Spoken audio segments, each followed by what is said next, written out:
The 10 worst years in human history. Today we're going over the 10 worst years in human history. And when I say worst, I don't mean, oh no, my phone battery died at 3%.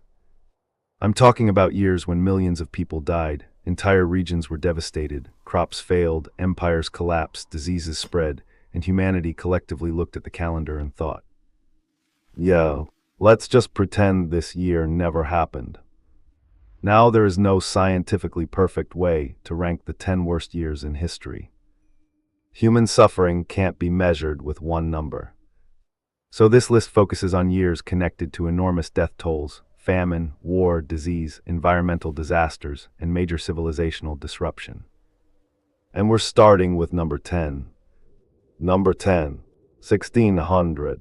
We're starting with the year 1600. And this was the year Huaynaputina erupted in what is now southern Peru. And this wasn't a small eruption.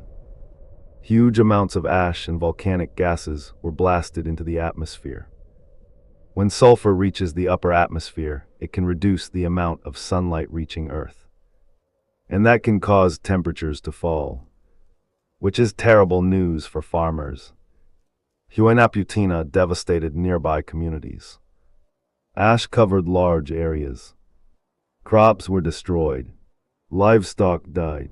And the environmental effects continued long after the eruption itself. Climate conditions became unusual in different parts of the world, contributing to harvest problems and food shortages. Imagine living in 1600. No satellite, no weather forecast, no idea what caused the strange weather. You look toward the sky and see ash everywhere. Then your crops start dying. At that point, you probably start wondering if the apocalypse has arrived. So 1600 earns number 10. Not because the entire world collapsed, but because one enormous eruption added another layer of misery to already vulnerable societies. Number 9, 1315. Now let's travel back almost 300 years. To 1315. This was the beginning of the Great Famine of 1315 to 1317, one of the worst famines in medieval European history. Europe experienced extremely wet weather. Heavy rain damaged fields. Crops failed, grain production collapsed, and food prices exploded. The problem was that medieval agriculture had almost no backup plan. Today, if one region has a terrible harvest, food can be imported from somewhere else. In the 14th century, good luck with that. If your harvest failed, you were in serious trouble. And if it failed again the following year, things became even worse. Livestock began dying because there wasn't enough food. That meant less meat, less milk, and less fertilizer for future crops. Malnutrition weakened people. Disease became more dangerous. Crime increased, and social tensions grew. The poorest people suffered first, but eventually the crisis reached wealthy households too. The famine devastated parts of England, France, Germany, and other areas of northern Europe. People were forced to eat whatever food they could find. So imagine being a medieval farmer. You plant your crops, you wait, and then the sky decides to ruin your entire business model. 1315 earns number 9. Because sometimes humanity doesn't need an invading army. It just needs the rain to refuse to stop. Number 8, 1258. Now we're going even further back. To 1258. Scientists have strong evidence that a massive tropical volcanic eruption occurred around this time. The exact volcano is still debated, but the eruption was enormous. Huge quantities of sulfur entered the atmosphere. Temperatures dropped. Weather patterns changed. And agriculture suffered. Europe experienced unusually cold and wet conditions in the years that followed. Harvests failed. Food became scarce. And famine followed in several regions. Medieval societies were extremely dependent on agriculture. There was no global food distribution system. If crops failed in your region, you couldn't simply import food from another continent. You had to hope someone nearby still had enough. And if the weather was bad across a huge area, that became extremely difficult. Imagine being a farmer. You plant your crops. The weather gets colder. The harvest gets worse. You try again. The weather gets worse. At this point, you probably start thinking the sky has a personal grudge against your family. So 1258 earns number 8.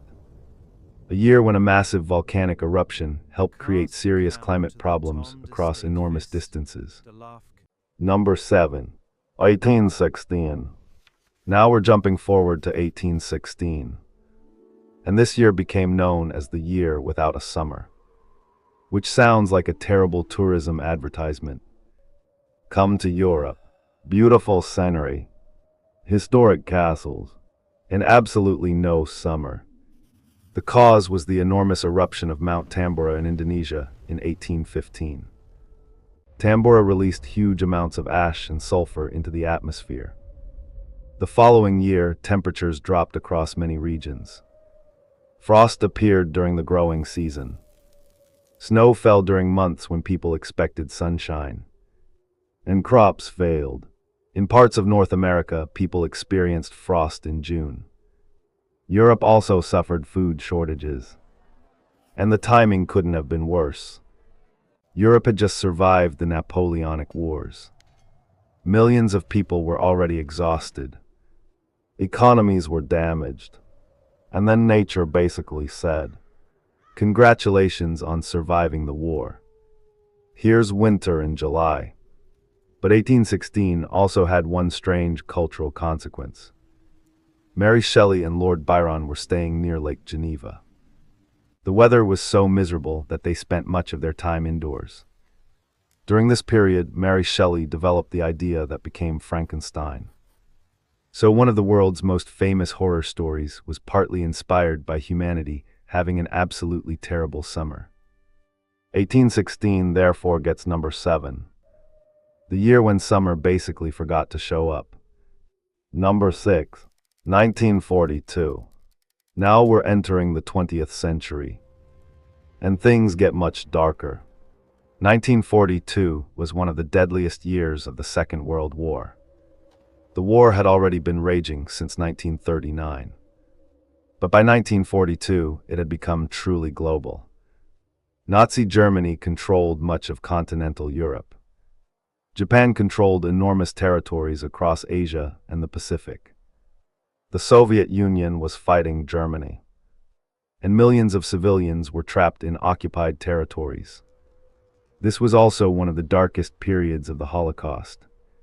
Nazi Germany and its collaborators were systematically murdering Jewish people across Europe. Millions would ultimately be killed. Roma, disabled people, political opponents, Soviet prisoners of war, Polish civilians, and many others were also persecuted and murdered. Meanwhile, the military war was reaching enormous proportions. The Battle of Stalingrad began. The North African campaign continued. And the Pacific War expanded dramatically.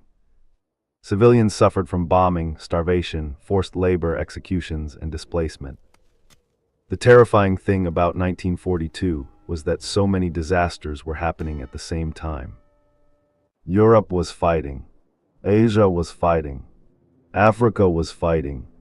The Pacific was fighting. And millions of people were dying. Humanity had taken the technological progress of the industrial age and used much of it to become far more efficient at killing each other. 1942 earns number 6. One of the darkest years of the deadliest conflict in human history. Number 5. 1918. Now we move to 1918. And this year combined two catastrophes that would have been devastating individually. World War I and a global pandemic.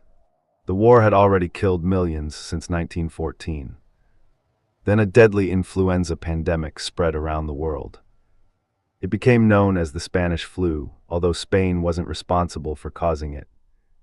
The virus spread incredibly quickly. and unusually large numbers of young adults died alongside children and elderly people. The exact death toll is uncertain, but historians generally believe tens of millions died. Many estimates place the total around 50 million or more. Hospitals were overwhelmed. Doctors and nurses became sick. Schools closed. Businesses closed. And some communities didn't even have enough healthy people left to perform essential jobs. And remember, World War I was still happening. Millions of soldiers were living in crowded camps. Military ships and troop trains transported people around the world. The war had accidentally created a perfect transportation system for a deadly virus. Imagine surviving years of trench warfare. You survive artillery, machine guns, gas attacks, enemy soldiers, and then you come home, only to discover that a microscopic organism has entered the battlefield. And this enemy doesn't care which uniform you're wearing. 1918 therefore earns number 5, because humanity was already fighting its largest war ever. And then a microscopic enemy joined the fight. Number 4, 1348. Now we arrive at one of the most terrifying years of the Middle Ages. 1348. This was the year the Black Death spread rapidly through much of Europe. The plague had reached Europe in 1347. But by 1348, it was devastating enormous numbers of communities. The disease was caused by Yersinia pestis. It could spread through flies associated with rodents. Once plague entered a community, the results could be horrifying. People developed fever, weakness, and painful swollen lymph nodes. And death could come very quickly. There were no antibiotics. Doctors didn't understand bacteria. And there was almost no effective treatment. Some communities lost huge portions of their populations. The Black Death eventually killed tens of millions of people. Historians estimate that roughly 1/3 to 1/2 of Europe's population may have died. Imagine a village with 1,000 people. Then the disease arrives. 100 become sick. Then 200. Then 500. Eventually, there may not even be enough healthy people left to bury the dead. Farmers died. Merchants died. Priests died. Doctors died. Government officials died. The people who were supposed to keep society functioning were being killed too. And because nobody understood germs, people searched desperately for explanations. Some blamed foreigners. Some blamed religious minorities.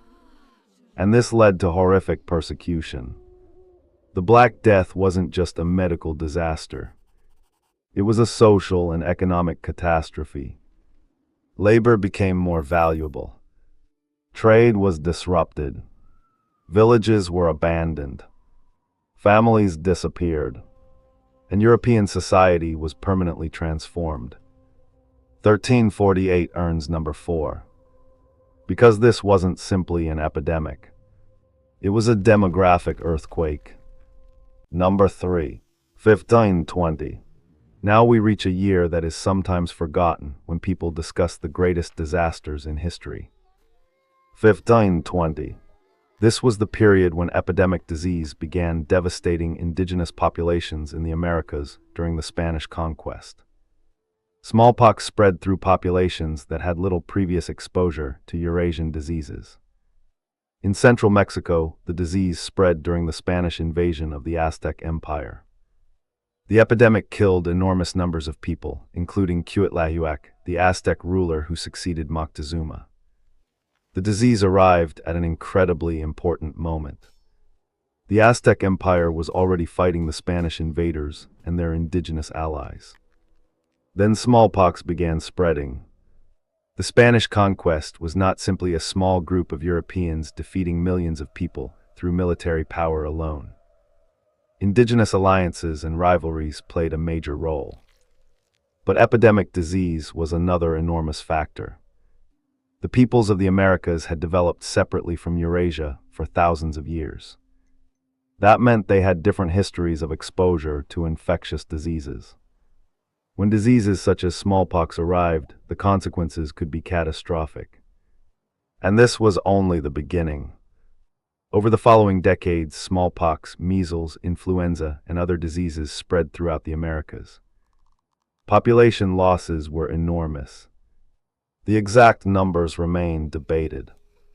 But there is no serious doubt that epidemic disease caused catastrophic mortality among indigenous populations. The terrifying part is that the people carrying these diseases often didn't understand what they were carrying. Nobody was sitting on a Spanish ship thinking, "Excellent. Today I shall unleash smallpox upon the Americas." They were carrying invisible biological threats without even knowing it. 1520 earns number 3. Because it marks a crucial moment in one of the greatest demographic catastrophes in human history. Number 2, 541. Now we're getting very close to number 1. And number 2 is 541. The beginning of the Justinianic plague. The disease appeared in the Mediterranean world around 541 and spread through enormous parts of the Byzantine Empire and beyond. Again, the culprit was Yersinia pestis, the same bacterium associated with the Black Death centuries later. The plague reached Constantinople, one of the largest cities in the world at the time. People became sick. People died. Bodies accumulated. And the government struggled to manage the disaster. The historian Procopius described the catastrophe in terrifying detail. And the pandemic didn't simply disappear. It returned in waves over subsequent decades. The timing was disastrous for the Byzantine Empire. Emperor Justinian wanted to restore the former Roman Empire. His armies had already conquered North Africa. They were fighting in Italy. The empire appeared to be expanding. Then plague arrived. Population declined. Tax revenues were affected. Agriculture suffered. Trade was disrupted. Military recruitment became more difficult. The exact death toll remains heavily debated. But there is little doubt that the pandemic was devastating. Justinian was trying to rebuild the Roman world. And nature basically responded. "Nice empire you've got there. Would be a shame if something happened to it." 541 earns number 2. But now we reach the year that has become almost legendary as one of the worst years to be alive. Number 1, 536. Welcome to number 1, 536. The year that looked like Earth itself had decided to turn the lights off. The evidence that something extraordinary happened around 536 is strong. The Northern Hemisphere experienced a major period of cooling. Scientists believe powerful volcanic eruptions were responsible. Large quantities of volcanic material entered the atmosphere. Sunlight was reduced. Temperatures fell. Weather patterns changed. And agriculture suffered. The Byzantine historian Procopius wrote that the sun appeared to give its light without brightness. Modern climate evidence provides another important confirmation. Tree ring records show extremely poor growth during this period. Crops failed, food became scarce, famine spread, and populations already struggling with political instability now had to deal with a changing climate. But here's what makes 536 especially terrifying. It wasn't simply one bad year. The cooling continued. The 6th century experienced additional volcanic disruptions. And then in 541, the Justinianic plague appeared. So look at the timeline. 536. The climate changes. The sky becomes darker. Temperatures drop. Crops suffer. Food becomes scarce. Then the difficult climate continues. And eventually a massive plague arrives. Climate disaster, famine, political instability, then pandemic disease. And unlike today, nobody could open their phone and search. Why is the sun suddenly so weird? There were no satellites, no climate models, no modern hospitals, no antibiotics. If your crops failed, you were in serious trouble. If disease arrived, you had very few options. And if the climate changed, you probably had absolutely no idea why. That's why 536 has become one of the strongest candidates for the worst year in human history. Not because every person on Earth had the worst year of their life, but because a massive climatic shock struck during a period when societies were already vulnerable. So there you have it. The 10 worst years in human history. 1600. A massive volcanic eruption and climate disruption. 1315. The beginning of the Great Famine. 1258. A gigantic eruption followed by major climate disturbances. 1816. The year without a summer. 1942. One of the darkest years of the Second World War. 1918. World War I meets a global pandemic. 1348. The Black Death devastates Europe. 1520. Smallpox begins devastating indigenous populations during the Spanish conquest. 541. The Justinianic plague begins. And finally, 536. A year associated with darkness, cooling, famine, and disaster. Now obviously, there isn't one objectively worst year in all of human history. Someone living through the Black Death might choose 1348. Someone trapped in the Second World War might choose 1942. Someone suffering through the influenza pandemic might choose 1918. Human suffering doesn't fit neatly into a ranking. But these years show something fascinating about history.